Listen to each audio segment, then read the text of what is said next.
Well, welcome to Canyons Church Online. We are so glad for you to be joining with us today. We have a great service planned for you. We're going to be here just under an hour, and in just a second, we're going to start our Don't Be You. This is the second part of the series, Don't Be You. We started last week. We're going to conclude it this week. Just be aware there is a call to action at the end. I'm going to ask you to do something about what you hear. Because the whole point of this, the whole point, at least for us, why we do this is not so that you can consume content and understand, knowledge, gain knowledge, but actually that you would engage with your life in hopefully the mission of Canyons Church, which is to lead people into a growing relationship with Jesus. So in your life, how are you growing your relationship with Jesus? How are you moving in that direction? Maybe the next step for you is to get baptized. You need to have a conversation with someone about it. Public declaration of an inward decision that you've already made, that you get to have people around you celebrate that choice that you've made. Maybe it's giving. Maybe it's the decision that you're going to actually engage financially with something that you have already started to engage with in other ways of your life. Maybe it's serving. And I know that some of you actually, you're not even in the area of Canyons Church, but that doesn't stop you from prioritizing your time or your energy to live like Jesus, right? To prioritize some other people in your life. Maybe it's as simple as inviting someone to come and enjoy service with you, or maybe it's like we're going to talk about a little bit later today, community. What you can actually do to surround yourself with people intentionally that are going to help push you and pull you forward, that are going to help challenge you, that are going to cheer you on when you need it, that are going to sit with you in those deep, dark moments. But whatever it is, our hope for you, and I believe that God's heart for you, is that you would be in a direction. Your life would move in a direction because of what you hear, not simply consuming the content. Hope you stick around and enjoy part 2 of Don't Be You.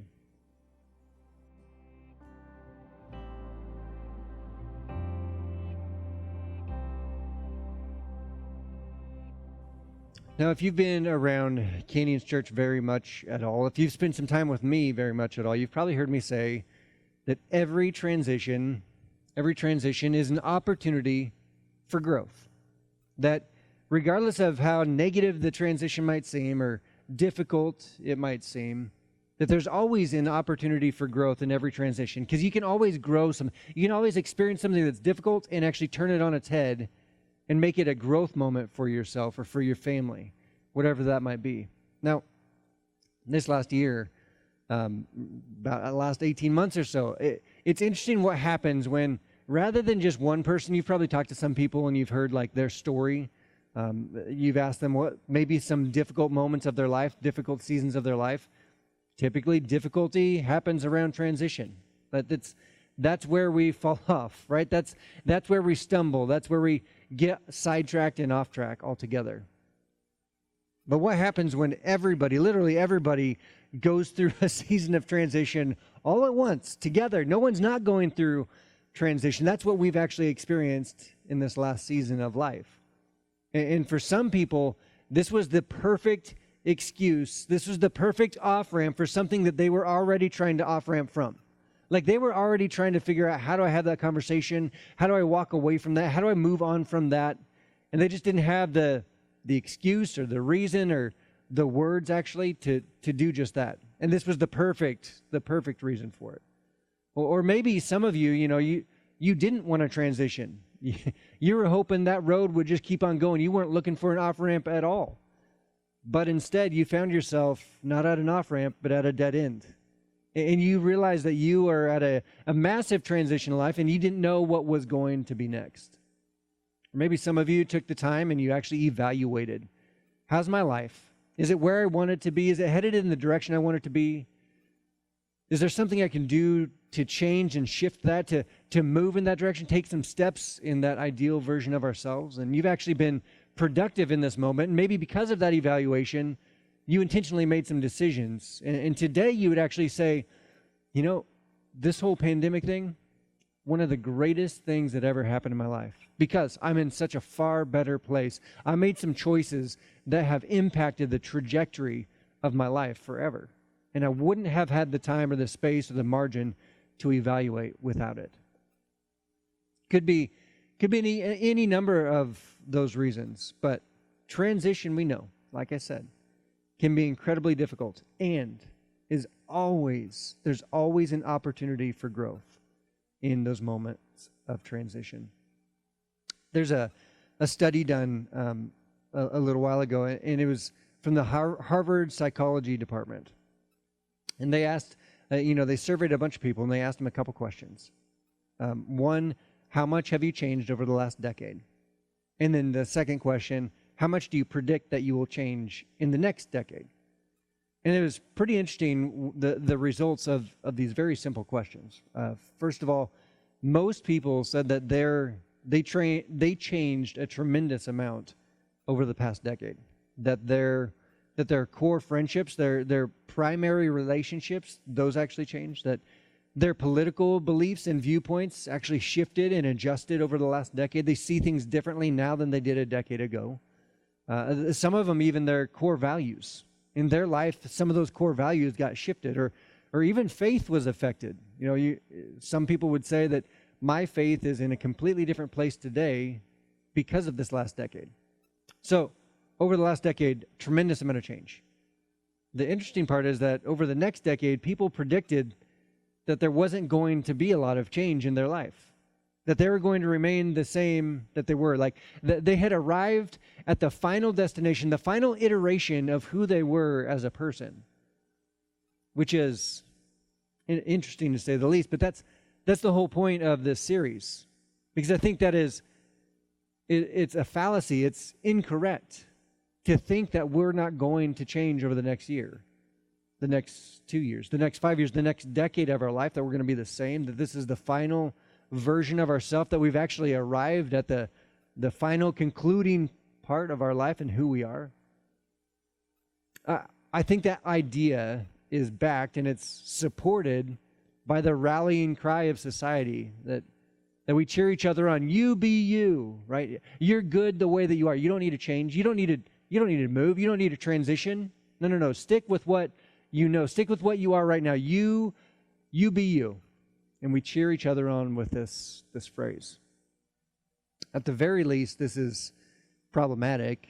At the most, though, it's destructive, this mindset, this idea. And sure, there's some positive aspects of it, that you should be genuine, you should be authentic to who you are, and that you should not try to be somebody else. But I think there's some bigger questions, there's some bigger pieces in this that are undermining our growth, to say the least. Now, one of the men that was responsible for the study that kind of formulated the big ideas behind it, his name is Daniel Gilbert. And this is what he said, because this is the idea that we've arrived, the idea that we are the final iteration of ourselves, and over the next decade, we're basically going to be the same people that we were. This is what he wrote about this. It's called the end of history illusion. Human beings are works in progress that mistakenly think they are finished. The person you are right now is as transient, as fleeting, and as temporary as all the people that you have ever been. You're not your finished product yet. Some of you are like, oh, I thought I was there. Others of you, that is so encouraging to know. No. There's still so much yet to do. There's still so much growth yet to be had for you in your life. This is a positive. This is good. This is great, actually. That we still have room for growth. That you have not landed, you have not bumped up against the ceiling of your potential at this point in time. Now, this kind of places us in a couple different camps. Some of us are more averse to change. We don't like transition. We don't like change at all. We are comfortable with where we're at, and we don't want anything to change because of our comfort level.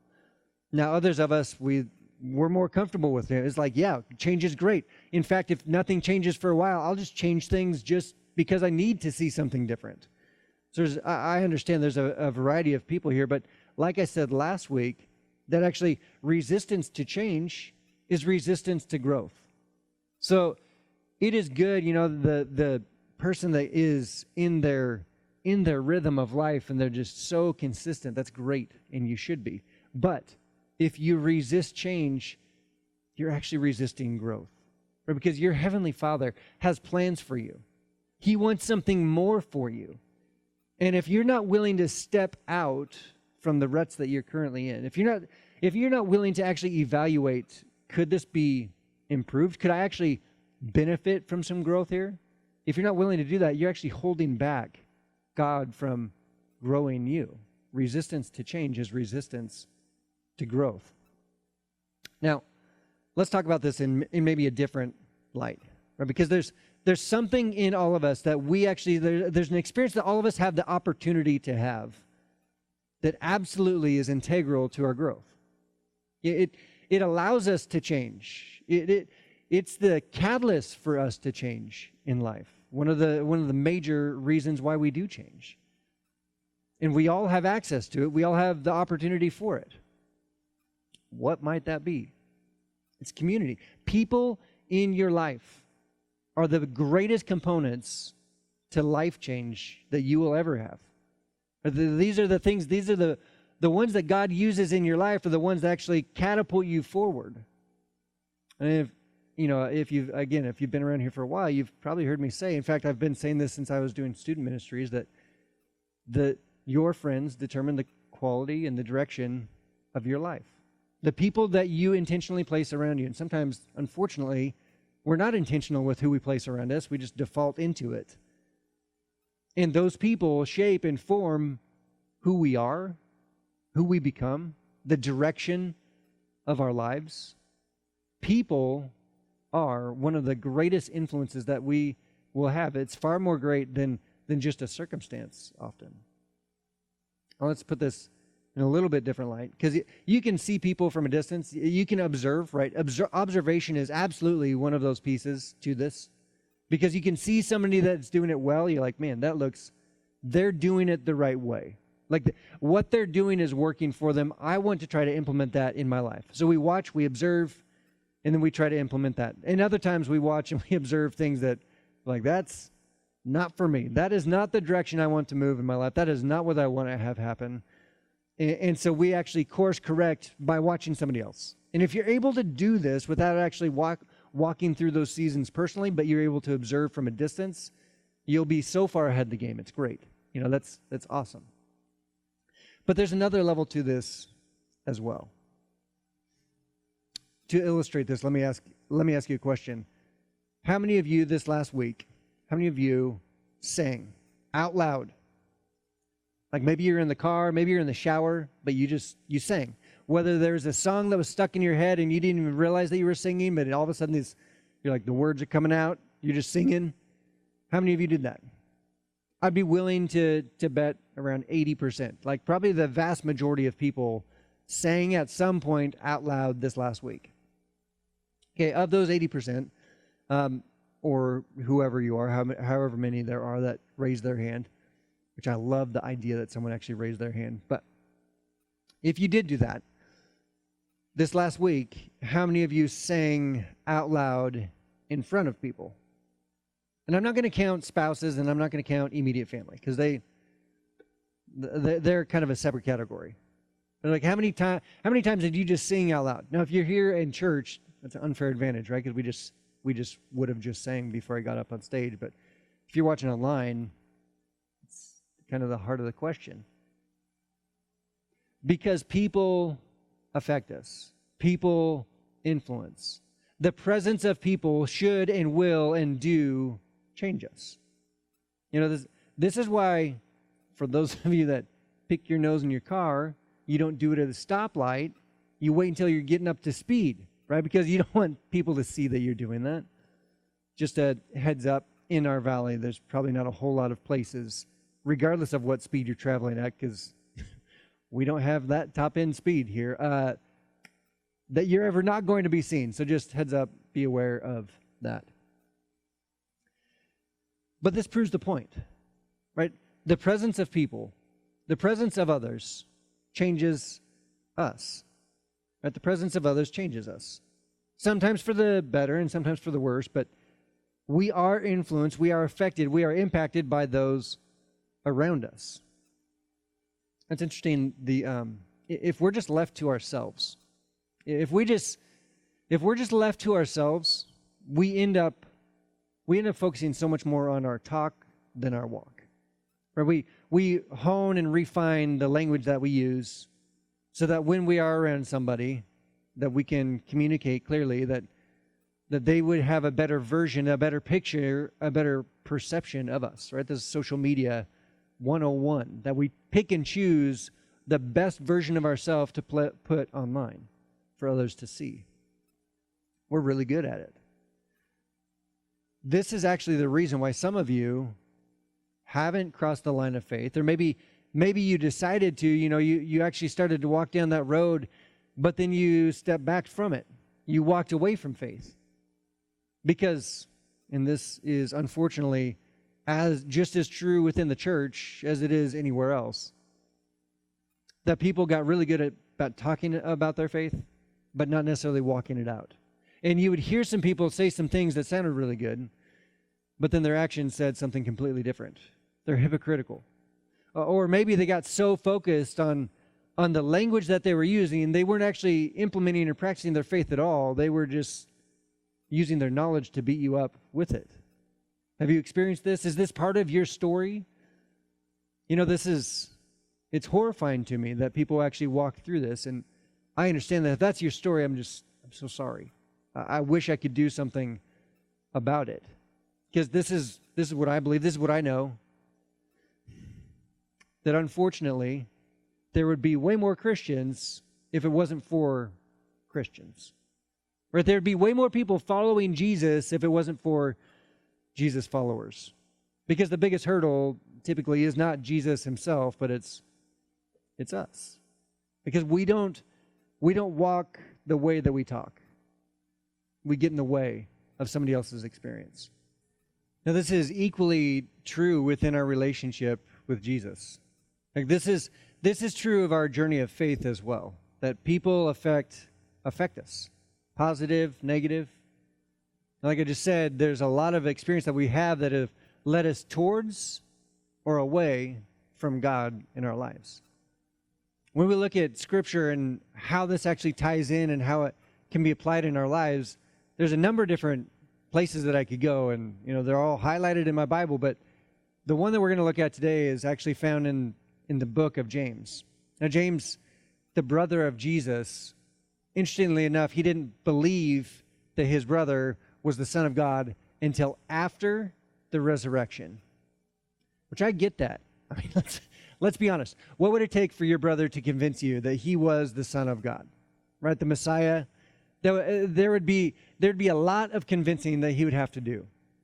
And for James, it was everything. It took everything in order for him to see his brother die and then later alive again and actually fulfill the things that he had predicted. That's what it took for James to believe that Jesus was who he said he was from the beginning.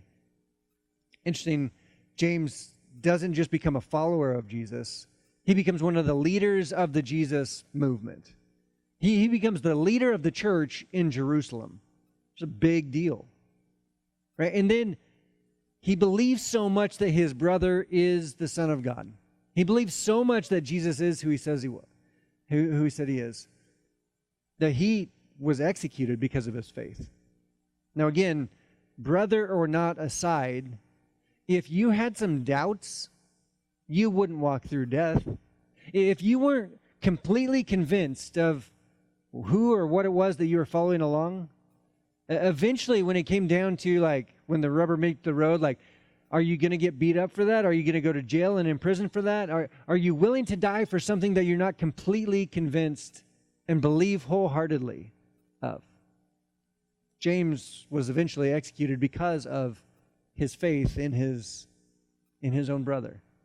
Anyway, so James writes this letter. We know it as the book of James, but when it was written, it was a letter that eventually got compiled and put together with other letters and other experiences that people had following Jesus, their firsthand eyewitness accounts. And eventually all these documents and letters got put together into what we know today as the New Testament. But that took hundreds of years to happen.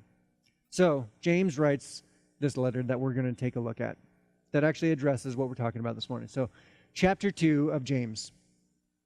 He says, "What good is it my brothers and sisters, if someone claims to have faith but has no deeds, can such faith save them?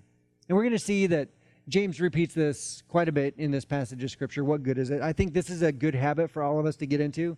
It's that evaluation piece. Like, is what I'm experiencing, is what my actions are, is what I'm doing, the effort that I'm putting forward, is all of us, is it good? Is it moving in a good, healthy, is it moving in the right direction overall? He continues on, suppose a brother, and I love this. It's like, I don't know, maybe Mary and Joseph, maybe they were really good storytellers and that's how they taught their kids, but, James is using the illustration here. Jesus was the king of, well, he's the king of many things, but he was the king of parables also, like these stories used to teach a lesson, and James does the same thing here. Suppose a brother or a sister is without clothes and daily food. If one of you says to them, go in peace, keep warm and well fed, but does nothing about their physical needs, here's our question: what good is it? What good is it if we just use our words, our knowledge, our understanding, but don't put any action to it? If we just say, keep warm, go in peace, be well fed. Like, I can't eat your words. Like, I'm hungry, I need some food. He continues on, he says, in the same way, faith by itself, if it is not accompanied by action, is dead. And the word dead here means it's useless. It's of no use to you or to me or to anyone around us. Maybe some of you have experienced this. I don't know if you're an employer or maybe this is part of your story, but every once in a while when you're searching for a job, you have to fill out a resume and turn that in to whoever it is that you want to work for. And I know that there's some people that like to exaggerate certain aspects of their resume. For example, people would say, if it was for some type of, graphic design, they would say, yeah, I'm very proficient. I excel at Photoshop. Like, I got Photoshop on lockdown. What James is talking about is if you were in an interview and you'd put that on your resume, I'm very proficient at Photoshop. And then the person giving the interview goes through your resume and says, oh, I see here that you say you're good with Photoshop. And you're like, yeah, I'm great at it. I'm the best. I'm so good at it. And then they slide you a laptop across the table and they say, well, here's a photo. Photoshop's already open for you. Can you take this photo, edit it? Can you turn it from color to black and white? Can you adjust? Can you edit this photo for us in front of us while we watch you?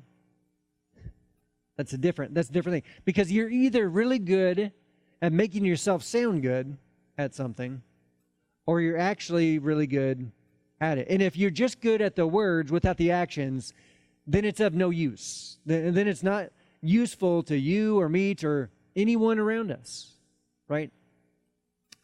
As James continues in verse 18, here, it says, but someone will say, you have faith, I have deeds. Show me your faith without deeds, and I will show you my faith by my deeds. This is what James says. It's almost like he's taunting somebody. He's like, okay, you go ahead. If you say that you have faith without deeds, go ahead, you show me. Show me your faith. Like, prove it. Prove to me where your faith is without deeds. And I will show you my faith, but I'm going to show you my faith by my deeds. Without deeds, faith is dead, is his language. It's useless. You can't have faith. It doesn't exist without deeds, because either faith is going to lead you to action, it's going to lead you to change your behavior, it's going to lead you to growth, or you don't have it. You just have gained knowledge is all that you've done. He continues on. You believe that there is one God. Good. Even the demons believe that and shudder. Like, you believe in information. Great. Everybody does that. I mean, even in those in opposition to what we're trying to do, right? There's demons out there. They believe that as well. They believe the same thing. The difference is what you do with what you believe. You know, James goes on and he actually uses some Old Testament illustrations with Abraham and Rahab, this prostitute. And ultimately, though, he gets down to the bottom line once again, that faith without deeds is dead. It's useless. It's of no use to anyone. We've talked about this before. Knowledge without application. If you've heard this before and you haven't done anything about it, knowledge without application, it's like paint that just stays in your closet that you've purchased it, picked out the color, you studied, you got the exact right paint that you wanted, the right finish on it, everything. But then it just sits in your closet. If you haven't applied it to the wall yet, it doesn't do you any good.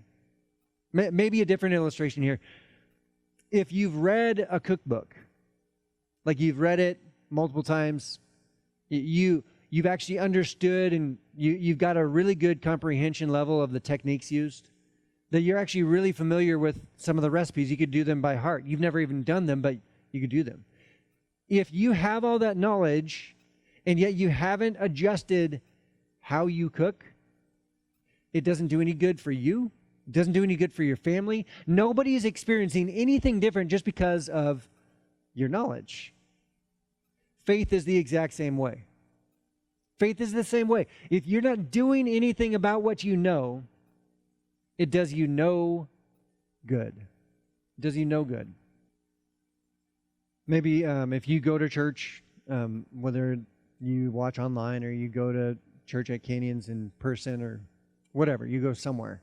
But if you go to church, if you engage, this whole conversation is essentially, if you read your Bible, if you listen to Positive Life Radio or some Christian music, some worship music, if you listen to the messages online or watch some other people, or if you listen to all the podcasts, you read the books, you do the studies, if that's what you do and that's what you call your faith, but you don't let it change you, you don't let it grow you, you don't change your behavior, you don't step forward into some really difficult things, but some really good things as well. If you're not growing, what good is it? What good is it actually to know things if you're not going to do something with what you know? So for us, how do we change? How do we switch? How do we move forward from knowledge to action? How do we move from hearing something to doing something? So like we've been saying, you've probably figured this out, but the most effective thing that you can do to move your faith into action is invite the presence of people. If you intentionally invite the presence of people into your life and into your faith, they will actually allow you to move. They will allow you to grow. They will encourage you. They will challenge you. They will sit with you when you need the extra help. They will pull you forward when you need a pull. They will push you from behind sometimes when we need it. Community bridges the gap between information and application. And it works in all different types of scenarios and arenas. But one of the most beneficial and best uses of community is your faith journey. And it's not about what we accidentally fall into. It's how we intentionally choose who's going to have an input in our life. You've probably heard us say this on a regular basis, that circles are better than rows. From the outset of Canyons Church, groups they've been the priority. They've been one of the main things that we do, and that's never changed. And I'm just going to let you know, we're not looking to change that anytime in the future, because this is the principle, right? That people actually grow the best. Life change actually happens best in the context of a community versus in isolation. When you sit in a row, when you sit in a church, and I hope that you do, because I think that church actually is kind of the hub of so many of these other things, between the serving and between relationship and community and between all these other areas of our faith that actually help us grow church is kind of one of those primary pieces in there. But circles are better in rows. And when we say that, we mean this, that life change happens best in the context of community. And I've had this conversation literally with multiple people, that if it comes down to it, and you have to make a decision between showing up to church on a Sunday morning or going to a community group later on in the week, I would tell you to go to the small group. Why? Because I think your life is most benefited from that. Now, I'm not saying, just don't hear me say that you should give up on church, that you should walk away from church, that it's not valuable or useful, because it absolutely is integral also to your journey of faith. However,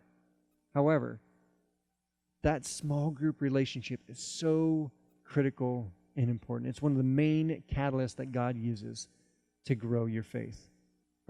We are in a small group because we need it. We're in a small group because my marriage needs it. We're in a small group because I need to be a better father, and it has an impact on how I parent. We're in a small group because there's days that I just need to laugh, and I don't have anybody else to laugh with. Or I need to cry, and there's no other safe space for me to cry, but I need to be able to get that out. I need someone to sit with me in the dark moments. I need someone to challenge me and push me forward when I need that in my life as well. And I need someone to celebrate with me and cheer me on when I need some affirmation in my life. I need someone to speak to me and tell me that I'm important as a person and as an individual, not because of the role that I'm in, but because of the friendship that we have. So incredibly valuable and important. So here's the question that I want to ask all of us. Who is changing you? Who in your life right now is changing you? Who have you given access to? Is it someone that you were intentional to allow to change you? Is it someone that you just defaulted to? I mean, you just share a workspace and all of a sudden you realize that they're having an influence on you, whether you like it or not. Maybe it's good, maybe it's not so good. Is it a media outlet that's changing you? Is it social media, somebody that you don't even know that's having a vast impact on your life and the trajectory of who you are and who you're becoming? There's a illustration in the Old Testament that we're going to look at, or at least I'm going to talk about for a second. There's a prophet named Ezekiel, and he has this vision or dream, and in this moment, he finds himself in the middle of a very large valley. And this valley, as he looks around, it is filled with dry bones. I mean, with people that have been dead for a long time, the bones have come apart, the bones are, it's just dead. It's a valley of death. Right? The bones themselves are dry. And then he hears God tell him to speak life to the bones. As he does that, he sees the bones actually start to come together. They actually start to go back to the place that they were before. Not only that, but like the tendons and the ligaments start to form again. The muscles start to come back. The skin starts to cover these bodies. And lo and behold, he's standing before an entire army that was killed. And then God tells him to speak breath of life to this army. And they begin to breathe again. Now, there's a whole other context, there's a whole other perspective on that, but I'm going to use this as an illustration. Because we need people not to die with us in our battles. We need people to speak truth and life into us when we're just dead, dry, dusty bones. That's the type of relationships that we need. And that's exactly what a small group provides. Someone that's going to speak life into our lives when we need it. When everybody else died along with us because they didn't do what we needed. These are the relationships that honestly, it's so incredibly powerful. This is what we have an opportunity to join into. Someone that can speak life, into your family, into your trajectory of of your future, into your family tree that can affect how you parent. It can affect how you go about your marriage. It can affect how you go about your faith. It can touch on every single aspect of our life because of relationship, because we've given someone access to ourselves. So, who is changing you? Same question. Who is changing you? Who have you given access to? This is what I know. That following Jesus prioritizes community. It's part of the package. It's part of the deal. It's part of the example given to us. Reasons and excuses are pretty, there's a very fine line in between the two, right? And I've heard them. And I understand that there's seasons of life that make it more beneficial or easier to get into a group and prioritize community, all that. I understand that. And I'm not going to argue with you over the things because I've heard them all. I'm just too tired right now. I don't have the energy to add one more thing onto my schedule, onto my calendar. That I have something going on that week, or that day of the week, I mean. I've already got something scheduled there. I guess can't do it. I just don't know anyone, so I'm going to be in a room full of strangers. That's not going to be comfortable. I'm not going to do that. Right? I've heard all of these before, and we can go on and on with all of them, but when it comes down to it, your decision to prioritize community is part of your decision to follow Jesus. And prioritize means that it's going to take priority over other things. So you have something scheduled that day of the week. Maybe that's the thing that has to adjust. So you're too tired right now. Maybe you need to find how to get a little bit more sleep. That didn't feel good, did it? But let's be honest, we stay up how late? Watching TV or watching our show. Well, that's how I fall asleep. Okay. This isn't rocket science. More than likely, not for everyone, but more than likely, you have enough hours in the day to make this a priority. It is a choice to prioritize it over what's comfortable, over what you have already valued. But when we follow Jesus, it's part of it. We prioritize community. No, you're like, I don't know anybody though. You can't have community unless you allow relationship to happen. You have to join in the community, and that can be scary and difficult for some people, and I understand that. But the value far outweighs the consequence of it. Right? Because I know this. I've seen this too many times. The isolation is a killer.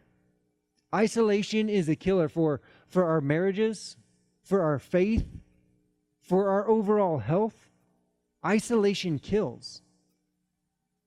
And you're like, wait, I thought Jesus would walk away. I thought Jesus would kind of isolate every once in a while. There's a really, really, really big difference between isolation and solitude. There's a big, big difference. Now, this is what we know. This is what I believe.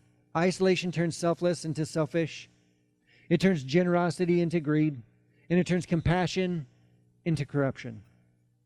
Isolation does that. When we isolate and remove ourselves from community, that is dangerous, dangerous ground. We actually start taking steps back away from the type of people that we want to become, the type of person that God wants for you to become. John chapter 10, verse 10, this is actually Jesus' words. The thief comes only to steal and kill and destroy. Right, he's talking about, again, he's talking about demons a little bit already today, but now we're talking about the enemy, the devil, whatever you want to say. Like the thief comes only to steal, kill, and destroy. That there is opposition out there to us, and this is their goal. This is the goal of that opposition. You know the way that we avoid a thief? You find yourself in a community. Don't find yourself alone and by yourself. Get people in your life that will protect you. Get people in your life that will surround you. Jesus continues. He says, the thief comes to steal, kill, and destroy. I have come that they may have life and have it to the full. When you find yourself in community that is leading you in this direction, your life gets so much fuller, so much better. You see things clearer. You see things in a different life. You actually start to see people. You see people closer to the way that God sees people. How incredible is that? It all starts with community. It's this decision. It's this choice. And community isn't a been there, done that. That's not what community is about. Because some of us do. We were like, I already went through that. I already went through small groups before. I understand it all. I get it. Yeah. Go talk to somebody else. No, community is not a one and done. It's not a been there, done that type thing. The moment that community becomes most valuable is the moment when you realize that you have it or not. Because in the moment that you need it, you can't go create it. You can't go find it anymore. All that is left is cleanup. Cleanup on aisle life, right? That's what's left. And sometimes there's some really great communities that absolutely do find us in our moment of pain and need, and we help people go through that. But if community would have been there beforehand, there would be no need for a cleanup. There'd be no need to put the life back together because they would have been there to protect. They would have been there to challenge, encourage, to stand with in the midst of. That's when you need community the most, is when you realize that you have it or you don't. So today I'm going to ask you, I'm going to challenge you to get community one way or another. Find it somehow, some way. We are offering small groups at Canyons Church. We're reopening those. We prioritize the relationships of them. We think that they're so critical and important for our depth, for our growth, for the direction of our lives. So if you're in this area, if you're in the LC Valley area, and you want to join one of our small groups, get a hold of us. Message us on Facebook or Instagram or whatever you're watching on. Email us, info@canyonschurch.net. Just get a hold of us and allow us to help you and place you into community. If you're not around the area, still get a hold of us. We can help facilitate that. There may be enough people that we can have an online group. We can put some Zoom calls together. Or maybe we can actually help you find somebody in community in the area that you're at. We want to help facilitate that. So that's what we're leaving with, is this challenge to find community. And actually, some questions I have to go along with this as well. First of all, who would you say has influenced you more than anyone else in your life? When you look back, when you think back, who's influenced you the most? And what was it that led to them being so influential? What was it? And if you have an answer for this, I would encourage you, if you haven't already communicated this to them, let them know. Let them know how appreciative you are for the impact that they've had on your life. What area of your life has the tendency to be more talk than walk? Where have you actually projected voice over action? Where you've prioritized that, where the value lies in how you sound rather than what you're doing. Do you have one of those areas? What does that look like for you? And then finally, in this current season of life, who is influencing you the most? And where could you invite the presence of others to help you grow? Where is it? What's the area that you know if you invited someone else into, they would help out so much? We know this to be true. When you want to start exercising more, if you want to actually do the exercise, you actually want to follow through, you got to bring someone with you. You got to ask someone to join the gym with you. If you want to start the diet, you can't do that alone. You got to get your spouse. You got to get somebody else to do the diet with you in order to encourage you, to keep you accountable. Right? We know this. We know this. Who is changing you in your life? Who have you given access to in your life to provide that community? And does it include your faith journey? Have you been intentional about that as well? Well, let me pray, and we will finish out today. Dear Heavenly Father, first and foremost, we thank you for everything that you've done for us. We thank you even for the relationships that you've given us, the people that have had positive impacts in our life, that have brought us through some difficult times, that have carried us along the way, that have loved us well, and have created us and helped us become the people that we are today. God, I also pray that we would have our eyes open to see other people that we want to intentionally invite into our life. That we know that you have a plan for us, and sometimes that plan is implemented by somebody else. And I pray that we'd be intentional about those relationships that we could have. God, I pray that you'd give us the courage, the boldness to be able to start down this path. And when we don't know somebody, that can be one of the scariest things. I pray that you would absolutely give us the courage to do this. But we would also see the end result, that we would see how you use others to grow us, that you would absolutely do that.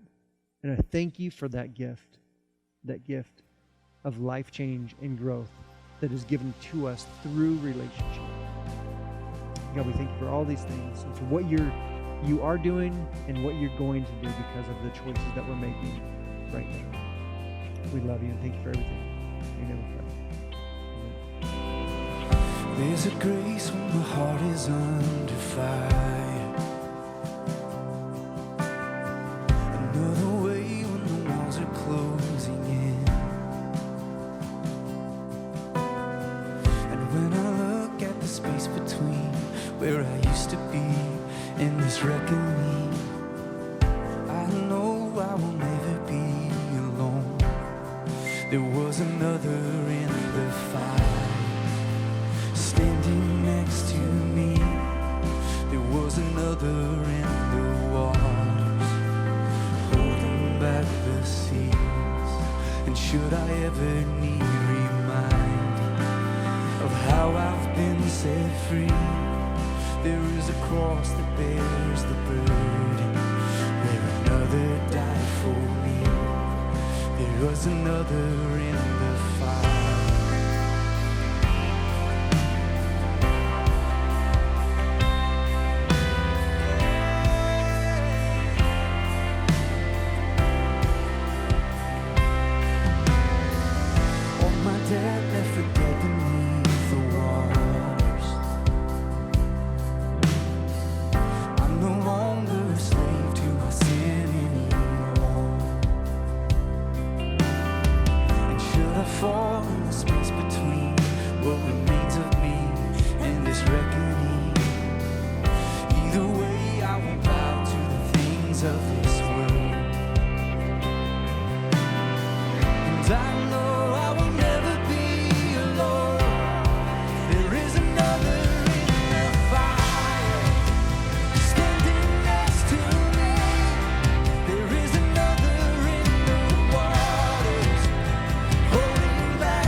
There is no other name but the name that is Jesus.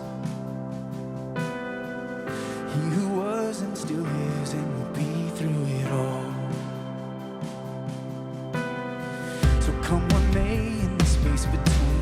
all the things unseen and it's wrecking me. I know I will never be alone.